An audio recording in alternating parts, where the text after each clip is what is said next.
VR college అడ్మిషన్ల గురించి నేను మీకు చెప్పే ఉంటాను. ఒక గవర్నమెంట్ కాలేజీలో, ఒక గవర్నమెంట్ స్కూల్లో అడ్మిషన్లను కూడా కేవలం ఎన్ టీమ్కు చెందిన వాళ్ళకు మాత్రమే ఇచ్చినటువంటి ఘనత నెల్లూరే కాదు, రాష్ట్రంలో కాదు, భారతదేశంలో కూడా ఎక్కడ ఉండదు. నేను మీకు ఇచ్చాను 1046 అడ్మిషన్లకు సంబంధించి ఏ అడ్మిషన్ ఏ ఎన్ టీమ్ రెఫరెన్స్తో ఇచ్చినారు, ఏ ఎన్ టీమ్ పిల్లోడికి ఇచ్చినారు అనే డేటాను కూడా నేను మీకు ఇచ్చినాను. మళ్ళీ కూడా నేను కావాలంటే 1046 సంబంధించిన అడ్మిషన్స్ డేటా మీకు ఇస్తాను. మీరు ఒక్కరోజైనా కూడా విఆర్ హై స్కూల్లోకి వెళ్ళి ఒక అప్లికేషన్ తీసుకొని ఒక అడ్మిషన్ ప్రాసెస్ చేసిన సందర్భం మనం చూడలే. కంప్లీట్గా ఎన్ టీమ్ హ్యాండ్ ఓవర్లోనే జరిగింది. సో ఇది తప్పు కదా? ఒక స్కూల్ అడ్మిషన్స్, ఒక గవర్నమెంట్ స్కూల్ మీకు ఎవరిచ్చారండి హక్కు? నారాయణ గారు మీకు ఎవరిచ్చారు మీకు ఈ హక్కు? ఒక గవర్నమెంట్ స్కూల్లో కూడా మీకు దారాదత్తం చేసే పరిస్థితి ఏంటి? ఇది న్యాయమా?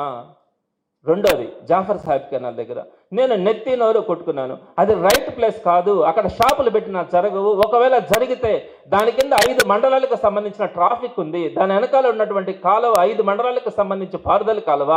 సో టోటల్గా మనము ఏ ఆశయం అయితే ఆ రోడ్డుని డెవలప్ చేసినామో, ఏ ఆశయంతో అయితే దానికి ఒక రివిట్మెంట్ చేసి ఒక వాకింగ్ ట్రాక్ పెట్టినామో దాని అంతా కూడా పాడు చేస్తూ ఉంటారు. బఫర్ జోన్ అని పెట్టినాము, ఆ బఫర్ జోన్ మీద మీరు తీసుకొని వచ్చి ఈరోజు షాపులన్నీ పెట్టేస్తా ఉన్నారు. ఇది తప్పు అని చెప్పినాను. నేను ఏదైతే అక్కడ బఫర్ జోన్ మీద పెట్టొద్దన్నానో, ఈ రోజు పనికి మాలినటువంటి చిన్న చిన్న పారుదల కాలువలు కూడా కానటువంటి కాలువలకి బఫర్ జోన్ కావాలా 3.5 మీటర్లు అని చెప్పి అక్కడున్న సుమారుగా 2500 మంది ఇల్లుని మొత్తం ట్రేస్ అవుట్ చేసి అక్కడ కొట్టేయడానికి చూస్తున్నారు. అది అసలు పారుదల కాలువలు కాదు. ఆ పారుదల కాలువలు కాకుండా ఈరోజు మరుగు కాలువలుగా నిలబడిపోయి ఉంటే కూడా నేను జేసీబీని పక్కన తిప్పాలంటాడు. ఆ కాలువకి కింద భాగం పుడిపోయి ఉంటుంది, పై భాగం పుడిపోయి ఉంటుంది, మధ్యలో ఎక్కడో ఆ కాలువను తీసుకొని వస్తారు. ఆ కాలువకు సంబంధించి కరెక్ట్గానే ఉంది, దానికి మళ్ళీ 3.5 మీటర్ కావాలని నాకు అని చెప్పి ఆ 3.5 మీటర్ కోసం 12 అడుగులు అక్కడ ఉన్నటువంటి గుడిసెలన్నీ తీసేస్తారంటాడు. ఆ గుడిసెలు ఎక్కడ కూడా రోడ్లకు అడ్డం లేవు, రోడ్డు మీద లేవు. ఏ ఒక్కరికి కూడా ఉన్నత వర్గాలకు కూడా ఎక్కడ కూడా అడ్డం లేని పరిస్థితి. సుమారుగా 2500 ఓట్లు నాకు లేకపోయినా పర్లేదు కొట్టేయండి అని చెప్పినాడంట. ఏమంటారు దీన్ని?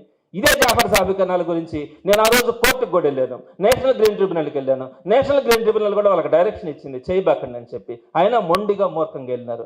నేను ఇంకా దాని మీద మళ్ళీ కూడా ఫైట్ చేయొచ్చు.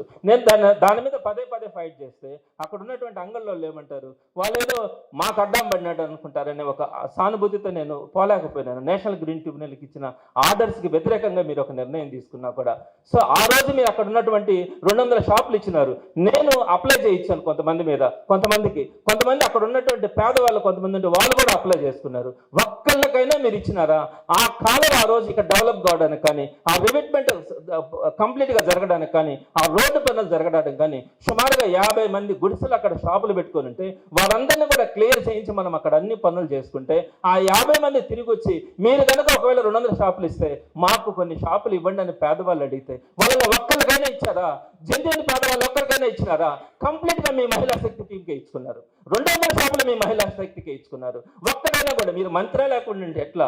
ఈ ప్రజలకు మంత్రా లేకుంటే మీ ఎన్టీఎంకి మంత్రా? జాఫర్ సాహెబ్ కెనాల్ మీద పెట్టినటువంటి 200 షాపుల గురించి నేను మాట్లాడుతా ఉన్నా. ఒక్క షాప్ అయినా కూడా మీరు జెన్యూన్గా పారదర్శకంగా మీరు ఇచ్చినటువంటి పరిస్థితి ఉందా? కంప్లీట్గా మీ వాళ్ళకి ఇచ్చుకున్నారు. అవి ఈరోజు ఒక్క షాప్ జరుగుతూ ఉందా? కనీసం అందరూ కూడా తాళాలు వేసుకున్నటువంటి పరిస్థితి. మీ కక్ష తెచ్చుకుంటా ఉన్నారని చెప్తా ఉన్నాను. పైపచ్చి మీరు ఏం చేస్తున్నారు? రేపు పొద్దున కార్పొరేషన్ మీటింగ్ ఉంది, ఆ అజెండాను చూస్తే నాకు కడుపు మండింది. మళ్ళా సర్వేపల్లి కెనాల్ దగ్గర ఆ రివిట్మెంట్ అంతా చేయించింది మన వైఎస్ఆర్సీపీ గవర్నమెంట్లో, ఆ పక్కన ఫ్లైఓవర్ కట్టించింది మన వైఎస్ఆర్సీపీ గవర్నమెంట్లో. ఇప్పుడు ఆ సర్వేపల్లి కెనాల్ మొత్తం మీద కూడా ఎక్కడైతే రైల్వే స్టేషన్ దగ్గర నుంచి ఇక్కడ ఇంచుమించుగా సంజయ్ రెడ్డి స్టాచ్యూ దాకా కూడా కంప్లీట్గా అక్కడ ఉన్నటువంటి సర్వేపల్లి కెనాల్ పక్కన మొత్తం షాపులు పెట్టించేస్తాడంట. దానికి సంబంధించి 8 కోట్ల రూపాయలు శాంక్షన్ చేయించుకోవడానికి రేపు పొద్దున 31వ తారీఖున మున్సిపల్ కార్పొరేషన్ అజెండాలో పెట్టినారు. ఏంటో ధర్మమా?